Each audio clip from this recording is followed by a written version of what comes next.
terkait dengan kondisi saat ini Bu, ini kan temanya masih higher for longer. Betul. Seperti apa sih antisipasi dan juga strategi dari perbankan untuk bisa menjaga likuiditas saat ini? Oke, jadi kalau kita lihat sebenarnya problem sekarang ini dengan kenaikan suku bunga, itu tentunya adalah banyak bank yang juga mulai ada yang menaikkan suku bunga, ada yang mereka bertahan dengan mengurangi atau biaya-biaya atau efisiensi agar mereka juga tetap bisa membiayai dengan suku bunga yang tetap. Karena biasanya kalau kita menaikkan suku bunga cenderung juga kredit debitur itu bisa pindah ke bank lain atau mereka melunasi gitu. Jadi mereka masih tetap menjaga portofolionya. Jadi mana yang memang harus naik atau memang ada yang debitur masih harus tetap. Jadi biasanya tergantung dari resiko masing-masing. Kalau resikonya dianggap masih tidak terlalu tinggi, mereka tidak akan begitu saja menaikkan suku bunga. Nah, jadi memang saat ini bank tetap memberikan kredit ya, tetapi memang suku bunganya benar-benar mereka hitung berdasarkan resiko dan benar-benar mereka hitung berdasarkan sumber dana. Karena sumber dana dari bank itu beda-beda. Ada sumber dananya murah, ada yang sumber dananya mahal gitu. Jadi memang tidak bisa disamakan suku bunga ya. Jadi SDBK yang diberikan oleh bank-bank itu belum tentu sebesar itu, tapi tergantung ada resiko masing-masing. Jadi ada tambahan premium risk dari masing-masing debitur, tapi tidak bisa disamakan gitu. Jadi itu yang dilakukan bank. Oke, tapi seperti apa Bu harapan dari Perbanas, khususnya dari Bank Indonesia untuk juga bisa menjaga likuiditas perbankan saat ini? Oke, saat ini kita sih mengapresiasi karena kemarin kan rupiah sempat melemah ya, tapi saat ini cenderung sudah mulai kembali dan kita berharap ini juga sangat mempengaruhi debitur karena banyak sekali ketergantungan kita pada import kan, sehingga itu juga mempengaruhi kalau nilai tukar kita melemah, cenderung akan berdampak pada inflasi dan juga berdampak kepada kemampuan bayar daripada debitur itu sendiri. Jadi kita melihat upaya Bank Indonesia cukup cepat ya. Kita harapkan kita pikir masih lama, ternyata sudah lebih cepat dana asing sudah mulai masuk juga dan SVBI juga ternyata berpengaruh ya. Selain juga DHE yang kemarin sudah diberlakukan juga gitu. Nah, kita berharap memang stabilitas nilai tukar ini perlu dijaga terus ya agar memang pengaruh terhadap makroekonomi itu juga semakin baik. Itu sih. Nah, apakah juga Anda melihat masih ada potensi nih Bu pelonggaran likuiditas, apalagi baru-baru ini kan Bank Indonesia juga menambah insentif likuiditas KLM ya Bu, makroprudensial bahkan hingga 81 triliun, ini seperti apa? Menurut saya sekarang sudah cukup sangat longgar ya, karena apa? Beberapa sektor yang ditetapkan oleh Bank Indonesia apabila itu didanai itu kan kita dikasih insentif juga ya.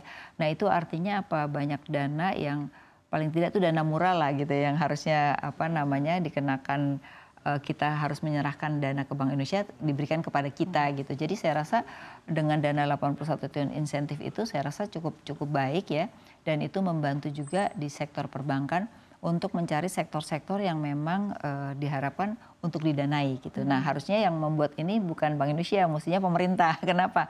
Karena yang bertanggung jawab terhadap sektor real itu adalah pemerintah, bukan Bank Indonesia. Tapi Bank Indonesia dalam hal ini membantu pemerintah untuk menetapkan sektor-sektor tersebut. Saya rasa ini udah salah satu yang bagus, cuman memang sektornya kan cukup banyak ya. Nah, mungkin ke depan harus ada mungkin sektor yang membangun ekosistem atau sektor yang berorientasi ekspor gitu untuk membantu neraca perdagangan kita juga gitu. Jadi mungkin harus diarahkan ke sana, tidak hanya sekedar menambah sektor gitu. Oke, nah itu sektor-sektor apa saja Bu yang potensial ke depannya untuk dimaksimalkan lagi? Oke, yang kita lihat sekarang sebenarnya manufaktur ini menjadi penting karena manufaktur itu adalah satu nilai tambah. Yang kedua adalah sebenarnya basis global value chain. Nah, kenapa? Karena setiap negara itu juga tidak ingin membeli barang jadi dari suatu negara. Dia ingin adalah barang setengah jadi ya, yang sebenarnya kita punya banyak ya, yaitu misalnya kimia, tekstil. Nah, ini yang harus kita perbaiki supaya punya competitiveness yang tinggi gitu. Karena kita lihat sekarang banyak barang Indonesia ya yang di luar, tetapi kita belum garap secara baik, sehingga kalau kita lihat dari total ekspor kita masih cukup rendah untuk yang manufaktur. Yang paling tinggi itu hanya CPO dan juga batu bara. Nah, kita berharap ke depan adalah yang punya nilai tambah. Oke, jadi sektor-sektor lain ini masih satu. Bisa yang kedua agrobisnis. Agrobisnis kalau kita lihat apa? Kita kan ingin ke arah kemandirian pangan, dan itu kita sudah rasakan ketika kita tidak mandiri pangan itu punya problem. Nah, itu juga saya rasa tuh sektor yang menurut saya ekosistemnya harus dibangun, sehingga mana saja sih yang kita perlu bangun di dalam agroindustri ya, Dan yang ketiga adalah terkait dengan perdagangan, tetapi perdagangan yang berkualitas. Jadi tidak hanya sekedar import jualan gitu ya. Nah itu cukup tinggi juga mendominasi. Terus kemudian pertambangan. Pertambangan kan kita masih pada nikel ya. Tapi sebenarnya banyak sektor tambang yang bisa setengah jadi ya. Kalau sekarang ini kan masih barang mentah dijual begitu saja. Nah ini yang mungkin bisa menciptakan nilai tambah dan juga serapan tenaga kerja. Dua itu.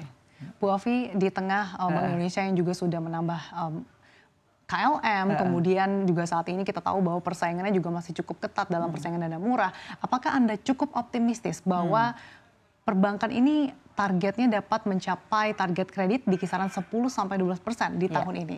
Saya melihat perbankan justru kaget-kaget gitu. Mereka pikir hanya tumbuh sekitar 7-8%, tapi nyatanya kan secara nasional hampir 12% ya, walaupun memang tidak merata.